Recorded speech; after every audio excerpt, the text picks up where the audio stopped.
Good evening, and welcome to Creative Broadcasting, the station of unlimited possibilities, presents Creating Your Seat at the Table with your host, Ashley Little, as she welcomes her guest to the table. Welcome to Creating Your Seat at the Table. I am your host, Ashley Little. A little bit about myself: corporate professional by day, entrepreneur by night, two-time best-selling author, owner and creator of Creative Broadcasting, and co-founder and owner of Talk Radio and TV Network, LLP. Today we have an amazing special VIP guest by the name of Bro Bedford. A little bit about him. Bro Bedford is a best-selling author and host of Conversations with Black Millionaire Entrepreneurs and Black America's #1 internet marketing and digital publishing coach, consultant, and strategist. Bro Bedford has become a fresh, new, and trusted voice for entrepreneurship and online business building. He has been seen and featured on NBC, Radio 1, and XM Radio, along with numerous radio, television programs, websites around the globe. He was handpicked by best-selling author and business icon George Frazier to present at the Power Networking Conference, the largest business and networking conference in the world for African Americans. After years of intense study, trial, and error, Bro Bedford has worked with, trained, and coached hundreds of budding and seasoned entrepreneurs from all over the world with their offline and online businesses. Bro Bedford teaches how anyone can turn their knowledge, experience, expertise, and passion into information products.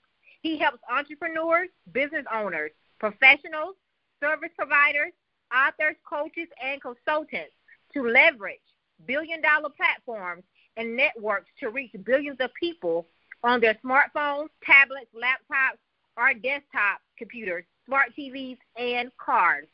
Welcome to the table, Bro Bedford.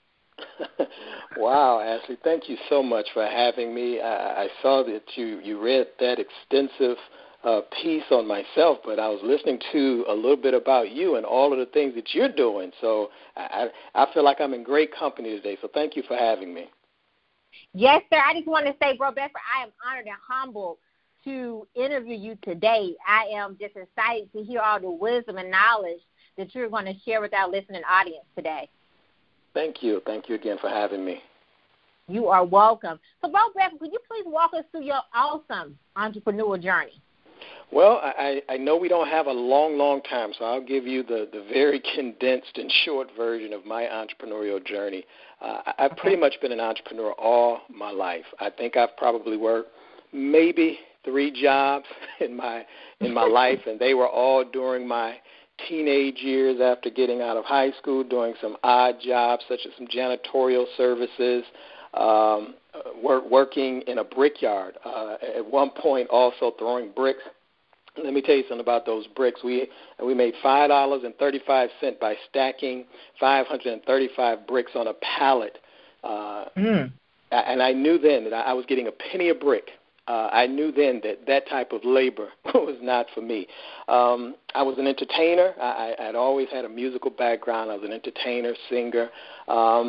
We started promoting myself. I started recording some things locally in the Detroit and the Central region. And then all of a sudden I started promoting concerts, putting myself on concerts, and being blessed to open up for people like Natalie Cole, Smokey Robinson, even did some shows with Jodeci and Joe. So I've had a very blessed early entertainment career.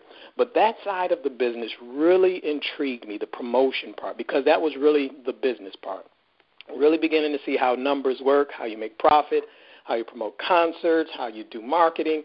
All of those things excited me. I started doing some shows, promoting concerts. We had some tremendous wins, but then we also had some tremendous losses. And in those losses is where I started talking to other entrepreneurs, other people who were in the business realm, and they started to tell me, well, if you're serious about business and entrepreneurship, you may want to start studying real estate. So I went from concert promotions and started studying real estate. I started following a few gurus and started buying and flipping ugly houses, started rehabbing houses, started buying pretty houses. And then I learned some strategies to raise private capital. And the rest is history. So that real estate guru that I was following at that one point, he actually invited me to a conference in Orlando, Florida. And this was about 15, 16 years ago, if not a little bit longer. And I was having some success in the real estate industry, but I knew that it was beginning to crack. This was before 2008 when the big economic crash finally hit everybody, but it was actually hitting certain pockets of America long before then, especially in Detroit, where the automotive industry was in tremendous strain. So we were doing okay, and then this gentleman, this guru, invited me to Orlando, Florida for another conference that had nothing to do with real estate. And that conference was, when I went there, at the table were some of the biggest names in direct marketing and publishing, Agora Publishing, all of these financial institutions. I mean, we're talking about $100 million, $400 million companies. And it was at that conference that same real estate guru that I'd learned how to buy and sell real estate from, he mentioned that he made more money selling the home study courses than he did in the actual investing in real estate at that time.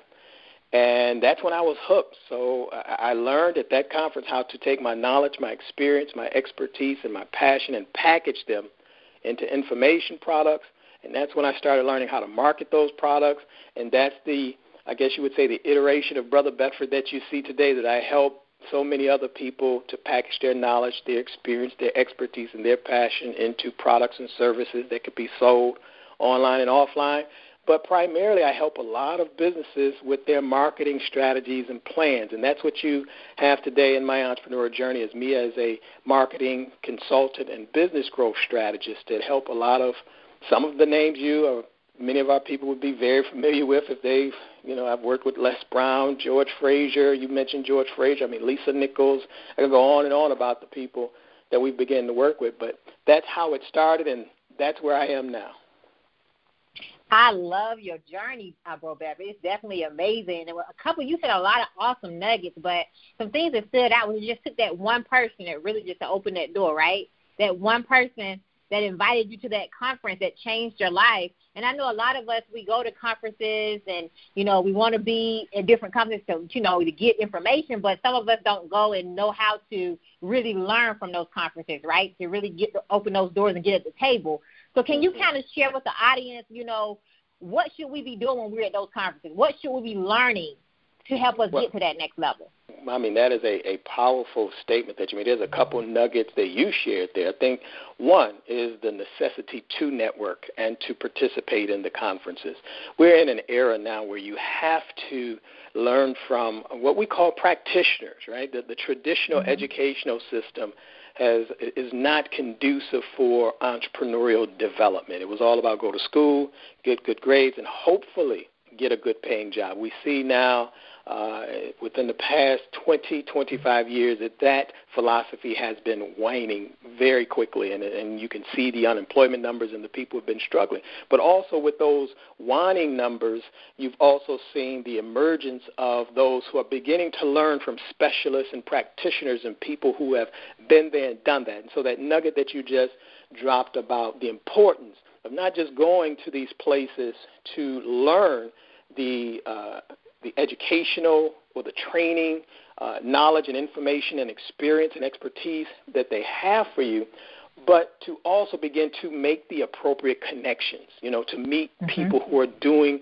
what you want to do. One of my mentors, and we've mentioned his name a couple of times already, George Frazier, he mentioned, he has a statement saying that if you want to meet important people, you have to go where important people are, because they're not coming to you, right? They're not going to show up on your front door knocking on your door. You have to go where important people are. And so that's the value of going out to meet people at these conferences.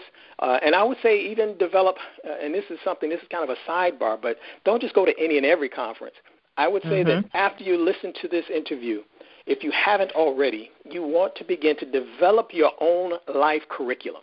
You want to begin to develop a curriculum that will help you to be who and what it is that you want to be for the rest of your life. And so by embracing that and say, I have to develop my own curriculum, nobody else is going to give it to me, then you start seeking out the right type of teachers and mentors and coaches that can help you. And that's how you select the conferences and places you go, because now you're not just going to places randomly. You're going where you know that they have information knowledge and experience that you could use to grow yourself personally. So, and the last point I'll make on that is you started off by saying just that one person. That's the other, I would say that's probably a jewel here. You don't have to follow and study everybody. You need to find one person. Now, when you're starting up and you're just really exploring and you're not quite clear on what it is that you want to do, of course it's natural to study and follow several different people. That's intelligent. But as you begin to zone in on what it is that you truly want to do, this goes back to what I said, that you have to develop your own curriculum. That also means you have to find the one or two persons that you want to mimic, that you want to be like, that are doing what it is that you want to do, so that you're not scattered, so that you're not bouncing all over the place. You need to find that one or two persons that can help guide you in a direction. Then once you get your feet stable, then it's okay to go out and begin to expand your what we call your reference material, picking from different people.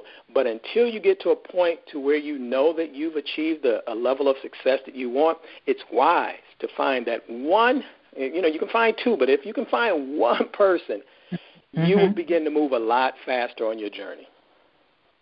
I love it. And to our listeners that's listening, if you want to meet important people, you have to go where important people are. And I would say that is so important because I'm going to tell you, I was very consistent and persistent with booking Bro Bedford for this show. And I knew that I had to be consistent and persistent and shoot my shot. I believe in that. He was either going to tell me no or he was going to tell me yes, but I was persistent. So if we want to get to the next level, we got to be ready to step out there. Absolutely. That's a great example. Yes, and develop your own life curriculum. Bro Bedford, I love that. That is so important. And I want to touch on another question for you because it's so important as well. Why is it important for us to make sure we seek the right mentors and coaches who are where we want to be? Because everybody's not a mentor and coach. Everybody want to say they are, but you got to make sure you're seeking the right people and investing in the right people. Absolutely. No, that's critically important. In fact, if you look at all of the dissatisfaction of people who have spent a lot of money on coaches, consultants, or they've purchased a lot of courses, they've gone to a lot of conferences, that's really the problem. They have not identified the right persons. They're still in a mode of exploration, and that's okay.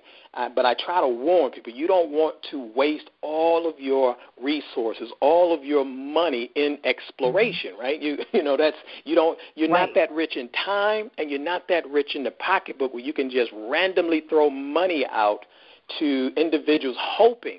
See, that's kind of like you're hoping that someone is going to give you something. And so it was Kathy Hughes. Those of you who don't know, you need to look her up on Radio 1, TV 1, the founder of Radio 1, TV 1. Beautiful, another icon of the black community. You need to look her up. But she told me, she said, when I asked her, well, what are the first steps that anyone who wants to become a successful entrepreneur that they should take? And she said the first step is clarity. You must have clarity on what it is that you want to do.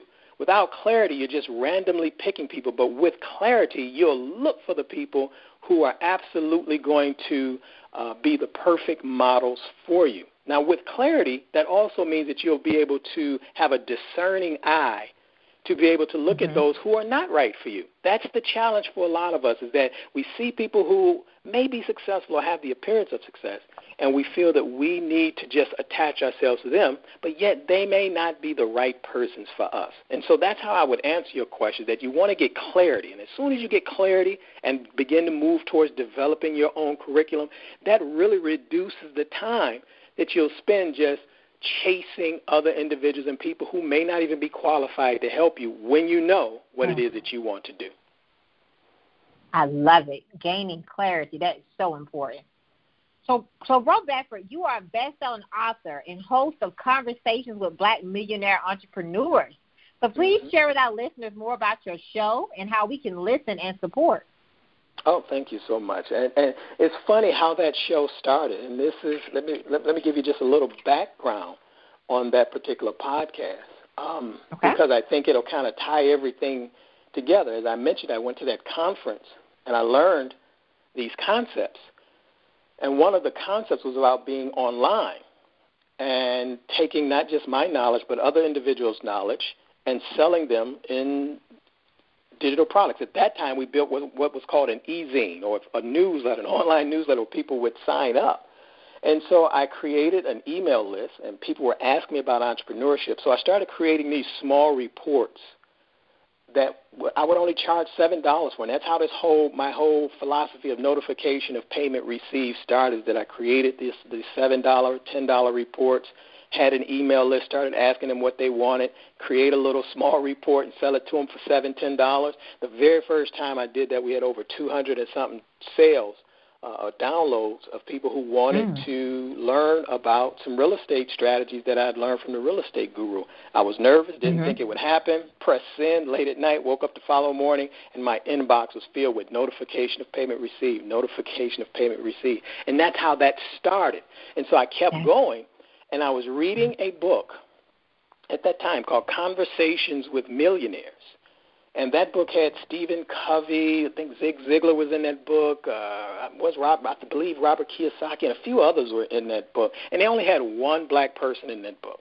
And the only black person in that book was Wallace Famous Amos Cookie, from Famous Amos Cookies, Wallace Amos. And at that moment, that's when that idea struck me. I said, man, wouldn't it be nice? I'm already creating these e-books now, and this is before Amazon. This was long before Amazon. I was creating just PDF documents, and we called them e-books at that time. And so I was creating them, and then I said, wouldn't it be nice if somebody began to interview successful black millionaires and then turn that into a book? That was my whole thought process behind this series. And so I thought about it, and I said, okay, well, I'm going to do it. And I was reading two books at that time. It was Success Runs in Our Race by George Fraser. We've mentioned his name several times. And the other book that I was reading was Think and Grow Rich, A Black Choice by Dr. Dennis Kimbrough. So those were the first two people that I called. I called George Fraser's office. His assistant at that time didn't think that he would be interested. He ended up calling me back. Within about 5 to 10 minutes, we got on the phone, similar to what you and I are doing right now, and we talked on the phone for an hour and 45 minutes. He gave me a whole bunch of content. Then after that, I emailed Dr. Dennis Kimbrough's office, requested an interview. He gave me the interview, and it was on. After that, I did Les Brown, Kathy Hughes, Dr. Randall Pinkett after he won The Apprentice, when he told Donald Trump that he can go jump in the river when he asked him if he would share his apprenticeship. I knew I fell in love with my brother Randall at that particular time. So I've interviewed him, Mike V. Roberts, but I interviewed them over, like what you and I are doing. I got a free service at that time called freeconferencecall.com. They would call in, I would call in, we would record the call, and I took the first 9 interviews, and that's when I transcribed them and I turned them into that book. So that book became my first big breakthrough product, Conversations with Black Millionaire Entrepreneurs. We did a press release. I got on syndicated radio, and we started talking about this e-book that I had that people wanted to, they were asking me questions. What did these millionaires share with you? What did they teach you? And then that book, once we got on syndication, I started doing a bunch of radio and television interviews. They would ask me questions, and at the end, of course, the interviewer would say, well, how can they get this digital download or this PDF document? I would send them to conversationswithblackmillionaires.com, and people could go there and then just download the book. Now, you asked me about the show, and the reason I wanted to give you that background is because that was so many years ago when I started that. I kept doing the interviews, and now those same interviews have become the podcast. So I went from, this is another lesson for a lot of listeners, I was able to multi-purpose the same content that I had sold previously in a digital ebook, and then now I get hundreds of downloads every week from people who are going to find those actual interviews that I recorded with all of these millionaires. And so if anybody wanted to support that show, they can always find it on iHeart or iTunes, iHeart, all of the places where you can get a podcast, but I'll send it directly to any of your listeners' phones. If they would just want to text the word conversations to 58885. Text the word conversations to 58885, and I'll send them all of those conversations that I had with Black millionaire entrepreneurs. Amazing. And you know what you do, because I did text and I do get yours all the time. So I definitely listen. And it's just amazing how you turned all of that from an ebook, and then, like you said, multi-purpose it again and you keep doing over and over again, right? So that's just amazing. That's amazing, Bro Bedford. Thank you. So you are Black America's #1 internet marketing and digital publishing coach, consultant, and strategist. Please share with our listeners more about your services and how they can purchase and book you. Well, wow. We started using that tagline of Black America's #1, and it was because of, again, this process. And I keep harping on this process because I think this ties into an earlier point that you made as well. A lot of new, budding entrepreneurs may feel that they need to do a whole bunch of things. Now, here we are, 15 years later, and yes, I've done many different things. I've created a lot of different courses, a whole bunch of things. But it all started with those conversations that we had. And when we started talking about me being the consultant and the coach, here's what one of the amazing things happened. Two amazing things happened from that process. One is that now that I've interviewed these successful Black millionaire entrepreneurs, here's what happened. So now as I'm doing that, now my profile is rising because now I'm interviewing, when people Google right now, Google George Frazier or Google, Willie Jolly or Les Brown. So they Google them, and then they may find that I've interviewed them. And so now when people even hear those interviews, they automatically question, well, who is this Brother Bedford that he's been able to interview these millionaire entrepreneurs? And then, of course, that starts other conversations, and that's how people begin to look at my positioning, my expertise, and authority by me being alongside of these giants in the industry. So that's one lesson that I hope that your listeners are getting. Now, the second thing that happened is that now I become friends, with a lot of these individuals. So I go from interviewing George Frazier, my very first interview, to now speaking on his stage. And I think this is my 10th year. I'll be speaking this year.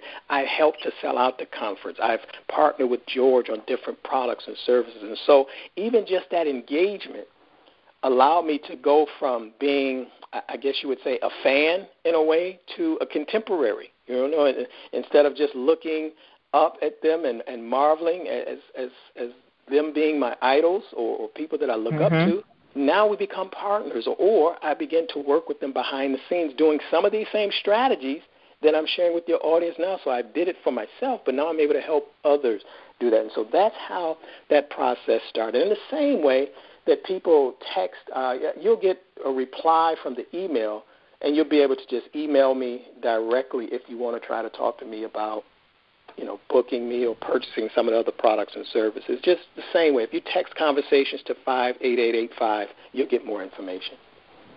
And you said some key things as always throughout this whole conversation, but you just talked about building those relationships and creating those relationships. You just didn't have conversations with them, but you built relationships. And I think people don't know how important that is to getting to the next level. Could you please expand on that a little bit more, Bro Bedford? Absolutely. And it's funny, I sound like I'm promoting George. Well, I think you've had the pleasure of interviewing before, haven't you? Didn't you? Haven't you interviewed George?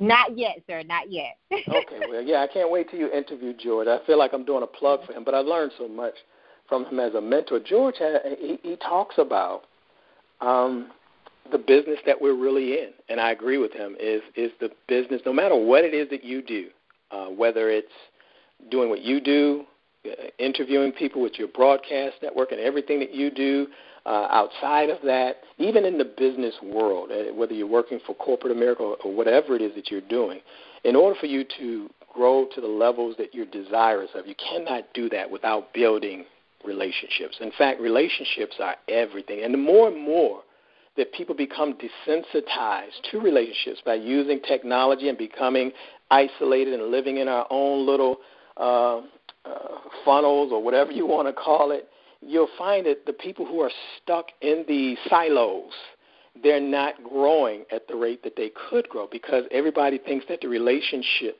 has become obsolete, but quite the opposite is true.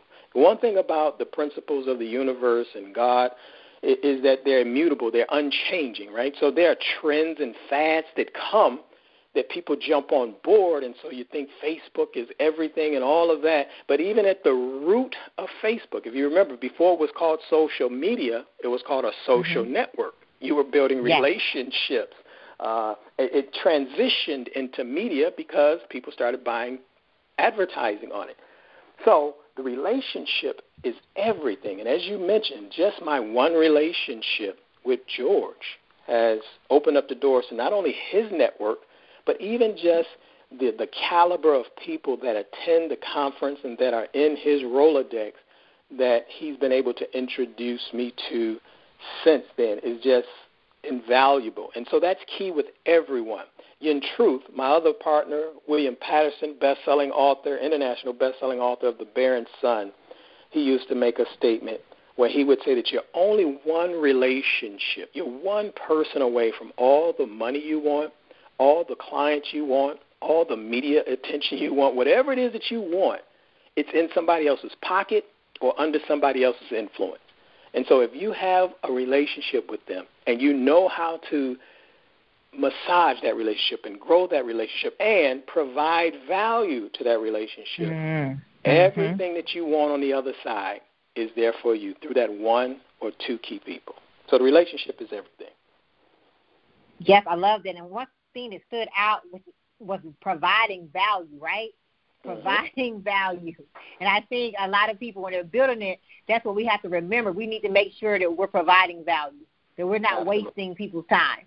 Absolutely. And in fact, that, again, we talked about one of the reasons that people are failing is that they're going wanting something. That's not how you network. That's not how you build relationships. The relationships that I've built with George, even after the interview, the way that I got into the Power Networking Conference, what I did, I looked to see, and it was in connection with another one of my mentors, Andrew Morrison, who was on when Oprah Winfrey had her television program many, many years ago. He was on there as an up-and-coming black millionaire under the age of 40, and I interviewed him as well. And he was already speaking on the Power Networking Conference, but he and I started doing some work together. And one of the things that we talked about was, okay, in serving George in the Power Networking Conference, what could I do to add value? Right? I didn't go and ask, could I be on his stage? What I did, I said, well, George never, the Power Networking Conference, before I had come along, they had never taken any online registrations. Never. Never taken. So everything was old school, right? You call in or you see and you sign up. But I was able to set it up to where they could take payments online. And not only set it up to where they could take payments online, we actually set up an affiliate program where all of us would have an affiliate link, and we would drive traffic to these what we call power talks. These were just, again, same type of thing that you and I are doing now, where we invited people to the calls to listen, and then at the end of the calls, we would pitch the conference. And the conference sold out that very first year. You know what ended up happening that following year? What happened? I ended up getting a letter from George Frazier saying, because you are one of the star people who provide value to our community, now I'm inviting you to speak at the conference. So I provided value first. I helped to sell out the conference, didn't get paid, didn't ask for anything, but I added so much value that it almost forced him to reciprocate and invite me now to that platform that I've been speaking on now for the past 10 years. So I provided value first. I love it. You was a servant. You served first. Absolutely. Serve first. And that's what a lot of us fail to realize. Before we ask to be on stages and people's platforms, we need to serve first. Absolutely. What can I do to add value? Remember that, listeners. That's how we should approach every situation. What could I do to add value? Well, Bedford, I love that. Yeah, and you want to know something else I would say to that, too, because I love what you just said. So when you're asking that question, you want to be very impressed. If you really want to impress the people that you're trying to add value to, you don't ask them what it is that you do. Do your homework. Do your research, and then you go in and you feel that void. Because if you're truly trying to connect with people who are doing big things, they're busy, right? That's really that's the challenge. They're busy. They're doing so many things. So now you go and you try to add something else to their plate. Now you become a burden instead of adding value. Now you're going asking a bunch of questions that they can't really answer, or you're going to try to say, well, look, if you do this, I'll do that. No, do your research and say, something is missing there. You know, let me do this for him, or let me do this for her. and then just give it to him. And that's what I did. Again, I set up the affiliate program. I used all of my tools, my resources, and I gave it to George. He didn't have to do nothing. George, just promote it. I'll do everything else. So you got to do your homework and your research on the value that you could bring. That's how you become super impressed, because that means that they can look at you and say, I didn't have to tell this person to do anything. They had the initiative to do the research, to do the groundwork, to do the legwork, and to make it happen. And when you do that, again, it almost compels them to reciprocate and give you in return. Amazing. Amazing. Which leads us into talking about the Power Networking Conference, Bro Bedford, the 10th annual one. Could you please talk to us more about this conference and tell us why we need to be there this year? Oh, wow. Yeah, well, you have to be at the conference. This year it's in Houston, Texas. We've been in Maryland the past 4 years, and then we were in Atlanta, Maryland the last 3 years, and then Atlanta the 6 years prior to that. It is the number one conference for black professionals on the planet. Everybody that you can think of that is of notoriety in black America has been and has spoken at the conference, from Les Brown to Susan Taylor to Kathy Hughes.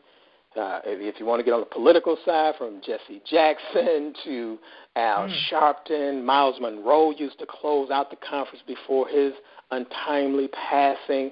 Reverend Freddie Haynes, he's actually closed it out now. So everybody, Lisa Nichols, Les Brown. This year, Damon Jean is going to be. So I'm just trying to let everyone, the only black person on Shark Tank, right? So I'm trying to give everybody the caliber of people that's in the room every year. And so this year it's in Houston, Texas, June 26th through the 29th. You can get all of the information by going to powernetworkingconference.com. But I would say, now, when you go there, the cost of the conference for a full registration, which gives you all access to all of the workshops, the luncheons, the town hall meetings, and all of that over the 4-day period. You also get access to the night workshops. You're also able to bring a college-age person with you for free, so they don't have to be in college, but they can be the ages from 17 to 25, and they can come with you for free. If you go there and you see that page, the cost for that regular registration will be $1,500. So it's really a $2,300 package that you can get for $1,500. But I'm telling your listeners, and we're almost sold out, that if they go to networkingwithblackmillionaires.com, networkingwithblackmillionaires.com, they'll automatically get a $500 or $600 discount by going to that page. That's a separate page that I set up because I wanted people to know this is not just you're going in the room. Even though you have people who are on the stage who are speaking and presenting and all of the workshops, the caliber of people, I mean, you're really going to be walking around and you'll be networking with millionaires. And this goes back to the point we made earlier that the relationships, the people that are going to be in the room are people that you want to meet, whether they own real estate companies. One of my partners, Emmerich Peace, who's going to be there, and he's one of the sponsors there. I mean, he has a $20 million real estate company. He's hardly ever speaking on the stage. But out of all of the realtors, I'm like, don't you want to meet him so he can show you how to build a $20 million real estate company? You know, and I could go on and on about the caliber of people that Jackie Mayfield, the first black tax and bookkeeping company called Compro Tax, where they sell franchises. This is another 30, 40, if not $50 million company. I mean, so these are the types of people that are just in the audience that you're sitting next to, that you're talking to, that you're having lunch with. And so that's why I developed that separate page, just to kind of give you an idea. You should just go to Networking with Black Millionaires. You'll see a few of the people that are going to be there. I didn't list everyone, so you can get the full agenda by going to powernetworkingconference.com, but you can get a discount if you go to networkingwithblackmillionaires.com. You got to do that. If you go there and there's no place to order, that means that it's sold out. I don't believe we're sold out yet. But from the last notification I got from George, we're getting close. So please hurry and go to networkingwithblackmillionaires.com as soon as possible. You do not want to miss this conference. Those who show up, go up. That is a key fact. Yes. And Bro Bedford, do you have any ambassador or volunteer opportunities for people who want to serve? Wow. If they want to do that, I would say go to powernetworkingconference.com and then try to reach out to contact the FraserNet office on volunteer or even sponsorship opportunities. I would say call the FraserNet office. I don't have that number off the top, but you can find it. Just go to FraserNet.com or just look it up. Go to FraserNet. That's the name of George's parent company, FraserNet, to see if there are any opportunities like that. But we are in the home stretch. So if you're going to do it, you need to do that ASAP, because once you start getting into the last 60-day window and things like that, everything is sponsorship tables are pretty much gone. They probably already got a lot of volunteers. But I would say still reach out to the FraserNet main office to get that information. Yes, please do that if you're looking to serve. That's so important to get in the room. Please go to FraserNet.com. So, Bro Bedford, you're amazing, as I stated. You've helped many entrepreneurs, business owners, and so forth, leverage billion-dollar platforms and networks to reach billions of people on smartphones, tablets, desktop computers, TVs, and cars, right? Would you please share with us some of your strategies that you use to help these business owners and entrepreneurs get to that next level?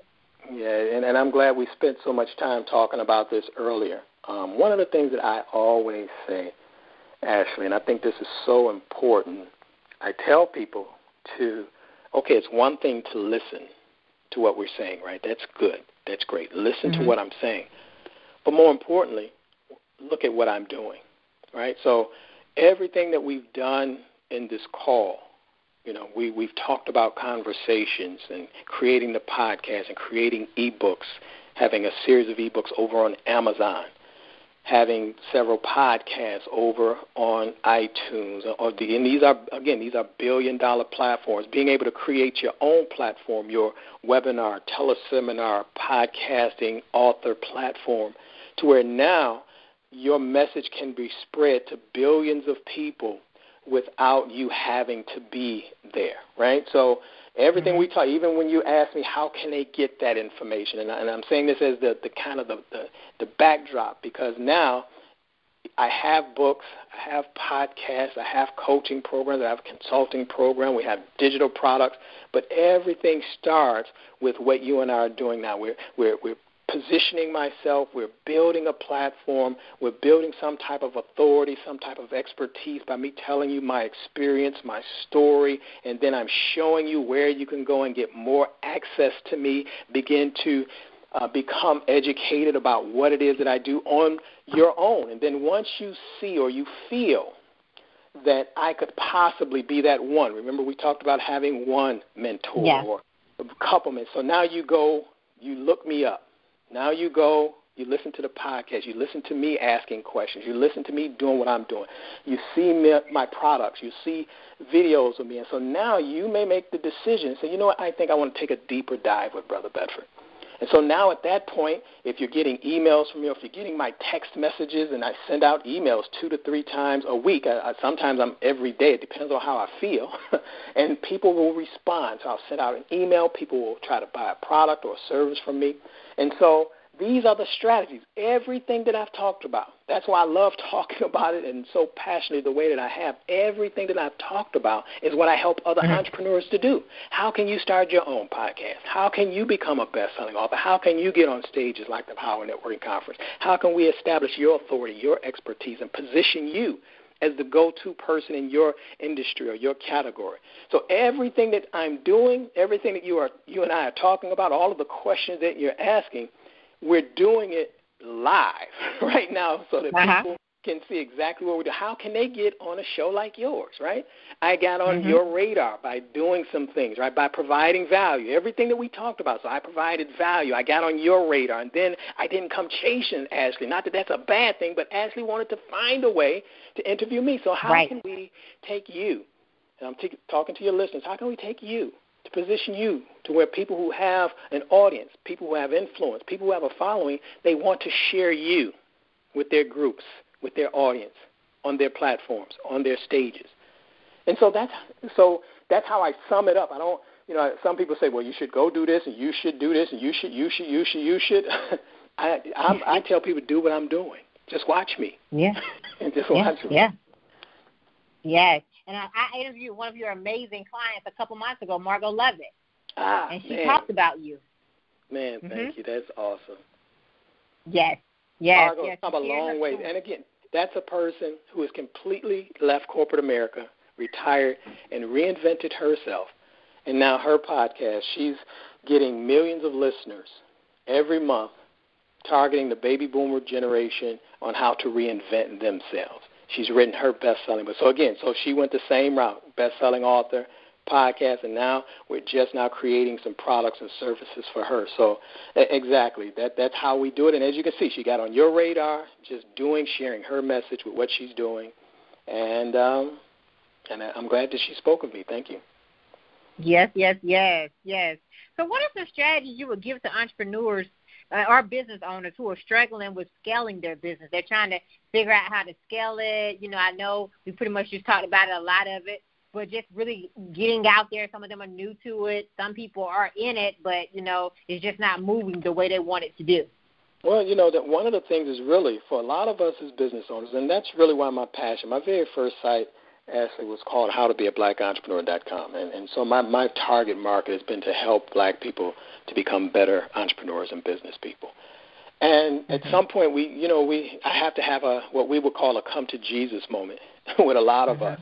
Is that even though we may be in business, we're hustling, we're really not utilizing sound or best business practices and sound business knowledge to grow our businesses. And so when we talk about scale and things like these, it's kind of, it's good in theory, but a lot of times it's not practical. So I say all that to say that there are really only three ways, really to grow a business, right? So you have to either raise your prices, right? So the transaction has to be at a higher price point. That's how you grow. That's how you make more money. Or you have to have multiple transactions that happen, right? Or you want the same person to purchase more. And so the number one advice, because I don't want to confuse your audience, I would say if there's one big takeaway, if you are in business and you've been in business for some time, chances are you have some customers. And you have their email address, you have their phone number, you have their home address.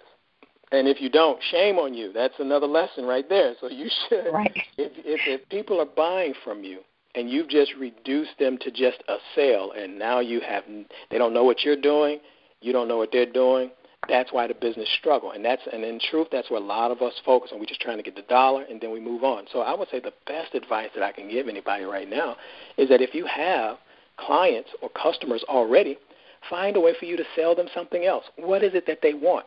How can you take whatever you sold them the last time to the next level? Have you improved on that product? And call them back and say, Mrs. Such and Such, I know you purchased XYZ about 6 months ago. You know what we just did? We just added a new feature to it, and we want to give it to you. It'll just be a slight cost increase. We won't charge you full price, but we'll just charge you X amount of dollars. And if she was satisfied with the first product, the first version, she'll say, sure. Because now you're really doing her a favor. This goes back to what we talked about before, relationships, right? So now it's no longer a transaction. It becomes a relationship. And so if you're a business owner already and you have a list, email list, a mailing list, and preferably some satisfied customers, you should really find a way. You can probably grow your business by 1,000% by just going right back to your customers and either upselling them to something more valuable that costs more, or just beginning to solve some more problems even at the same price point. Trust me, they're spending that money somewhere. But that's what we do. We sell someone something, then we let them go, and they're going to spend that money. It's just not with you anymore. So now if you learn how to, I don't want to use a crude term, but some people say turn them into your herd or put a fence around people. So people who purchase from me, they buy again. They're still on the list. And when I come out with something new, they buy again.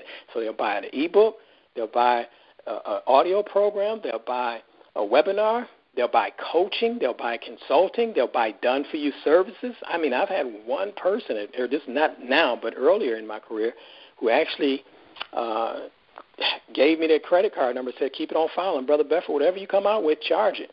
Because I was providing that type. Now, that was dangerous, too, because I was like, woo, give me the card.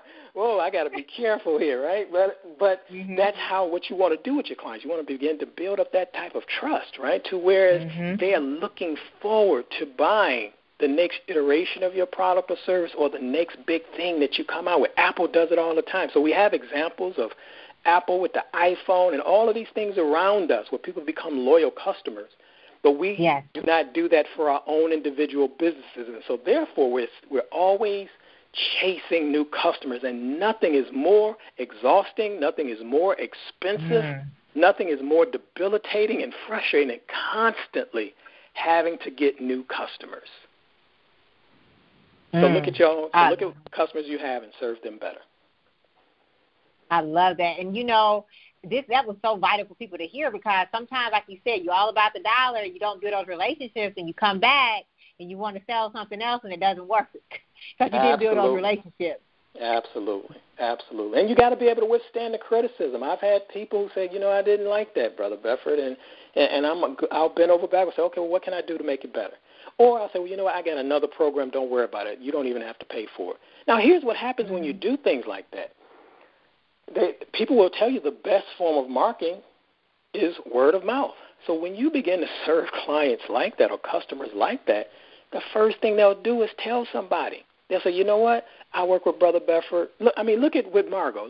That's a perfect example. Here it is. She didn't have to mention me, but she gets on your program where she can really just talk about all about herself, but yet she talks about me. And so I'm sure somebody that listened to that episode probably looked me up. Now, what if that one person looked me up, got on my email list, listened to Conversating with Black Millionaires, then all of a sudden they got a business, then they got an email from me, and I'm saying, well, you know what, I got a coaching program, and it's $15,000. Then all of a sudden they say, you know what, I want to work with you. And that's from a satisfied client mentioning me on your program. Yes. That's the power of this. So that's why I'm kind of drilling this home, because I know a lot of people, we're so in a rush to just sell our widget and move on that we don't realize the impact that we could have. Now, what if that next customer, so one customer can be worth 6 figures to me. So why wouldn't I spend that time? Right. And a lot of us don't like to give things out for free. Yeah, absolutely. Could you speak on that a little bit, Bro Bedford? The worst mistake you're making, we're in an era now where if you are trying to sell something that appears to be a commodity, and what I mean by commodity is that there are other people doing what you're doing, right? So how do you differentiate yourself? How do you know? I've had people come to me and say, well, Brother Bedford, nobody has anything like this. Is the best thing since wheat bread. And so my question back to them, though, would be, well, who knows that? Right.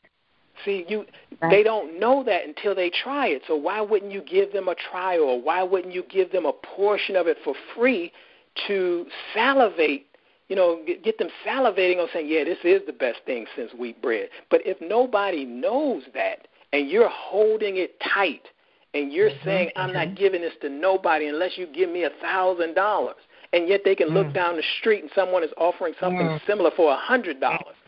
And so when you reduce yourself to a commodity, that's what happens. People will only purchase based on price. So if I got a tire and you got a tire and they seem to be about the same, I offer mine at $10, you offer yours at $5, you're going to win every time. So you have to differentiate yourself, and that goes back to what we said earlier. You have to provide value. You have to give away some things. Well, Brother Bedford, if I give away my best stuff, they're not going to pay me for it. That's not true. I'm giving you the goods on the phone right now. I'm giving you everything. I ain't holding nothing back. But yes, you are. Somebody listening to this is going to say, man, if he's saying all of that, he done told me his secrets. He done told me how he interviewed them. He told me it was freeconferencecall.com. I even had the stuff transcribed on Fiverr.com. You can go there and get. So I'm telling you all of this. There's no way in the world you're going to say, you know what? He ain't got more to give. Someone would say, you know what? He's got to have some more. So let me go see. Yes, he does. Right. So it's reverse. It's not really reverse psychology. It's truly, again, it goes back to the laws of the universe. It's just that we have to become acclimated to that again. Corporate America has really spoiled us by forcing us with big brand advertising and things like that we try to run our businesses that way. And you're not that rich. You don't have Wall Street funneling you $1 million for old bad advertising campaigns. So we can't afford to be just doing things based upon a logo, some colors, things like that. No, we have to be very precise in our messaging. We have to be very smooth and articulate in what we're trying to convey to our potential clients or customers. And that requires a lot of the things that we're talking about. Yes, it does. And it leads me to what I want to talk about next, with why every business owner should have a podcast. All of your success started with conversations, right? So I don't think people understand how important it is now, especially for every business owner to have a podcast. Can you elaborate on that a little bit? Absolutely, because it goes back to exactly what we were saying. Again, we're saying it in so many. That's what I'm saying. There's not a lot of things that you have to do. We're saying the same thing, but in different ways. What other medium? I want you to think about this. What other medium can someone go and listen to you and absorb you for an hour? Some people take me to bed with them in their headphones. Some people work out to my voice. They're listening to my messages, and they're absorbing my messaging, my sales message. They're beginning to feel like they know me. They begin to know where I went to school, where I live, the type of people I congregate with, how I run my business. And so now they begin to think that they know me. They have a relationship. Then when it's time for them to make a buying decision, everybody go, what's top of mind? Who should I do business with? Money. Andrew Morrison told me this years ago, that same gentleman I mentioned earlier. He said money only exchanges hands for one reason and one reason only. We don't believe it, but it's the absolute truth. Money only exchanges hands because of trust. If you're going to buy something, you trust that the money that you're getting ready to give, you're going to receive equal or more value on the other end. And so when we're living in an era like this, where there's nothing new under the sun, and you can probably point to 29, 30 businesses in your immediate circle that are doing what you're doing, why should someone trust you? Right? So that's why every business needs a podcast. And I've run into people all of the time who say, well, I don't want to spend that much time. And people are not, how else will you be able to be with a person for an hour? So I'd rather for a person to take an audio of me for an hour and run with it, sleep with it, exercise with it, so that they can get to know me than for me to try to force them to buy something from me in a 30-second commercial or 1-minute commercial. Or as some people like to say, you can only do 3-minute videos on YouTube. So you're sitting up here giving these high-pressured sales pitches. You're doing all of this, the showboating, right? You're doing things that are not genuine, that are not you, instead of giving someone an opportunity to get to know you, to begin to develop trust with you, begin to develop a relationship with you. That's why you need it. That's why every business, if for nothing else, it's so people can listen to your expertise that we talked about earlier, that they can begin to see you different. And hell, if nobody else in your industry is doing it, how else would you stand that? That's a perfect reason. I've had people say that. Well, Brother Bedford, nobody in my industry is doing podcasts. Great. You be the first. Great. And that means you can start putting that out there. I'm the first person to teach you about paint. I'm the first person to teach you about this, right? So it's perfect. That's one reason. But here's another one, and I spoke about this earlier. It's ingrained in my whole messaging. There are two ways that you could do your podcast. Obviously, we're talking about if you're doing a monologue and you're sharing your expertise, your knowledge, your experience, that's one thing. But then if you decide to do interviews, and you begin to interview some of the biggest, best, baddest thought leaders, experts in your industry and category, as I mentioned earlier, automatically people will begin to associate you on that same level. So here it is, by me interviewing those millionaires, my audience or the group, they would automatically, by default, begin to look to me as with some type of authority or celebrity in their mind or in their eyes. And so that's the same with you. With whatever business you have, instead of being competition freaked out and not wanting to share other thought leaders or experts in your industry with your audience, that's the best thing that you can do. And here's the thing. When I share valuable content from other people, it's not like my people abandon me and go to someone else. They thank me. Oh, Brother Bedford, you know how many people I introduced to George Frazier and the Power Network? I never heard of them. They don't just say, well, I'm done with you, Brother Bedford. They come back and say, man, thank you for introducing me to George. Thank you for inviting me to this conference. So, again, it goes back to what we said earlier. I've added value. So you should have a podcast for no other reason than to interview and to begin to build relationship with other experts and thought leaders in your space, and for you to begin to display your own expertise in your category, your niche, or your industry, so that people will begin to trust you and believe that you're the best, so that they can hire you or pay for your services. And Bro Bedford, I remember you saying the same exact thing back on Black CEO in January. I was listening to you, and you were on there, and Trevor was talking to you, and you said the exact same thing about interviewing some of the biggest thought leaders. And I took what you said, and I continued to run with it. Absolutely. And there's so many ways that you can, once you do that, can you imagine now you've interviewed, see now again, I love to just give the goodies. There's nothing new, nothing secret. So now you've interviewed these thought leaders, even if it's just a few of them. Now what if you're trying to sell a product or a service? And again, now it's the same as another competitor's product or service.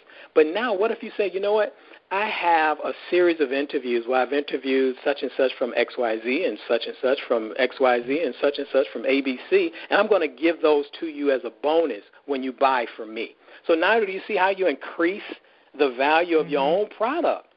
If you even gave the package, so now remember we talked about repurposing the content and repackaging the content. So now you can take these same interviews and either create a product, standalone product, or you can create a bonus for your existing products or services. Those are things that tip people over. I can't even begin to tell you how many people I'm selling one product, but then I say, you know what, I'm going to give you all of my training that I did, that me and George did this talk about 3 years ago. I'm going to give that to you as a bonus. It's valued at $200. I'm going to give that to you for free.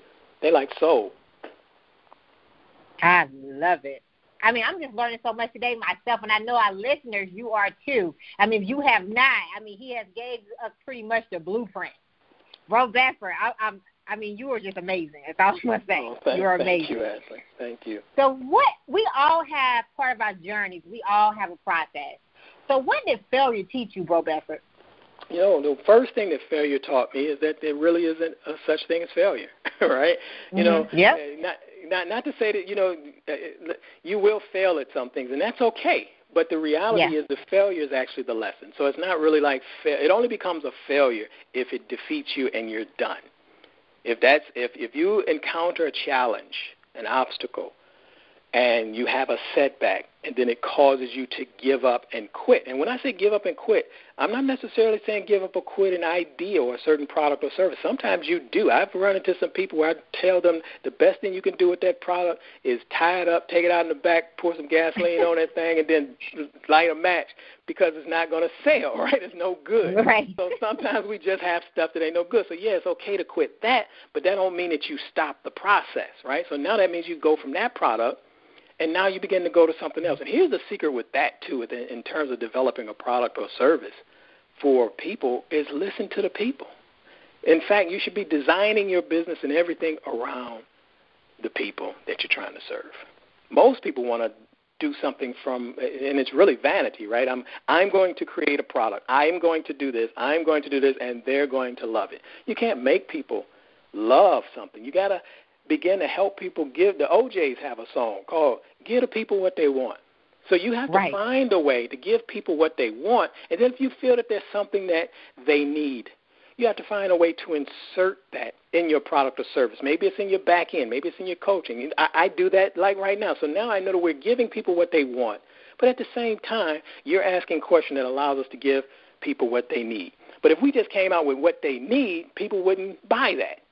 Right? So you got to kind of give them what they want and then find a way to give them what they need. And so failure, yes, you stumble. I would say embrace that struggle, get stronger, and move forward. So that's the best thing that I've learned about failure, that it really doesn't exist unless you allow it to conquer you. I love that. Embrace that struggle and move forward. Understand it's part of the process. I love that. I love that. So what did success teach you, Bro Bedford? Same thing. There really is no such thing. And when I say no such thing, is because I would say it's different, because really success is relative, right? What is success to one person is not success to another person, right? So it's relative. But here's the bigger lesson that I believe when I say the same thing, is that when you tap into the stuff that we're talking about, when you learn how to do this, success becomes unlimited, right? So now one level of success, right? So someone would say, okay, well, Brother Bedford, you've had some levels of, you're successful. So now I would say, well, I've had some success. I've had certain degrees of success, but I see that there's so much more now, right? So now it becomes unlimited. So now I'm looking to do some bigger partnerships, some bigger joint ventures, work with some bigger companies, a whole lot of. So now, but I couldn't do that before because I haven't had any success. So what happens is once you start having degrees of success, now you begin to understand that, you know what, I can have more success, and then I can have more success. So now it becomes unlimited success. There's nothing that you can't achieve or accomplish if you want to. It depends on, it's relative. It's what you want to accomplish. I love it. And you put yourself in the room with the millionaires, and now you're a millionaire. You know? It's all about where you want to be. Now you're opening up the cans again, or the can of worms. Dr. Dennis Kimbrough would say, if you want to see your future, all I have to do is look at the 5 closest persons that you spend the most time with. And I start saying, wow. So then I had to start thinking, okay, so who do I want to start spending time with? So you've heard me mention people like George Frazier and Dr. Dennis Kimbrough, and I could go on. I think Benny Randall. Les Brown and Benny Randall. Yeah, these are not, people I know. These are friends. These are people that I've associated with in the past and in the present, who I intend on being with in the future. You heard me mention Emmerich P. So these are people who become friends. Right. So I say that to say, as you mentioned, getting into the room with those people, it's not necessarily just getting into the room with them. It's beginning to develop new relationships, because a lot of people do want to just get in the room, and then they out of the room. And then they're wondering why the magic don't travel with them. It's because you left the room. Once you get in the room, you got to stay in the room. Matter of fact, that means you may have to move to a whole new house, right? And there's nothing wrong with getting new friends, new relationships. It doesn't mean that you abandon your old friends and your old relationships.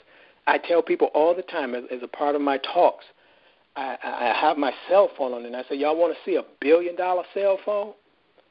And they looking like I'm getting ready to come up with some bedazzled phone or something like that, and I just show them a regular cell phone. And they chuckle a little bit, but then I have to tell them, I say, because there was a time when my cell phone, when the calls that I would receive, the names that would pop up on the call ID is Ice and Big Wayne and Uncle Sam. Nowadays, my phone could ring and it could be Mike Roberts. It could be George Frazier. So my Rolodex, my addresses in my phone now, these are people who built billion-dollar companies. But they can call me now. And I remember when that used to be a shock when I would look down and see Les Brown's name come up on my call ID. I'm like, what's, or George Frazier come up on my, and now it's becoming commonplace. Linda Clemens just texted me the other day. She has a quarterly event in Indianapolis that they do no advertising, no marketing for, and it sells out, and it's a big thing. And she was texting me the video, and then I'm asking her questions about how do you do this with no social media advertising and things like that. And she has a marketing process in place. And so, again, so here it is. She's telling me a secret, right? So you develop friends so that they can tell you and teach you how it's done. So that's important. I'm glad you said that. It's so important. That's why you go to these conferences, not to meet people in awe and walk away, but to meet people and say, how can I begin to develop relationships with, and it doesn't have to be that particular person, but that type of person, that caliber of person, because here's what happens. Because I'm in a mastermind group, another mastermind group, and I know we done went, this might have to be 2 parts because I know we done went way over. I know we done went way over. And I should have told you from the very beginning, the brother can talk, so I hope you know that now. That that's some good wisdom, though. We need to hear this. Go ahead. The brother can talk. I'm in a mastermind group, and the work that some of these brothers and sisters are doing in their businesses, I mean, it forces you to step your game up. When I'm watching them talking about their running campaigns, and this weekend we did a webinar campaign, and here's the follow-up sequence, and we did this, and here are the numbers, actually showing you the numbers. And we did 100K on the front end. And then we're getting ready we have upsell calls where we're getting ready to do about another $400,000 to $500,000 on the back end. These are just campaigns in a week or two. Or my sister Danielle, she got in the campaign and she's just talking about, she was just interviewed by a big internet marketer and she just had her first $1 million month. When you begin to surround yourself with, see, they force you to step your game, or you start saying, I got to read more. I got to study more. I got to learn more, because they're forcing you. You're embarrassed to not step your game up, to not have something to contribute to the conversations. So that's why you want to not just get in the room to get in the room, but you want to get in the room to stay in the room. And, in fact, you want to begin to get in the room and start owning the room. I love it. I love it, Bro Bedford. Stay in the room, develop those new relationships, then own the room. Absolutely. I love it. So what can we expect from you the rest of 2019? I know you got some big things in store for us, because I mean you are the blueprint. So what can we expect from you the rest of 2019?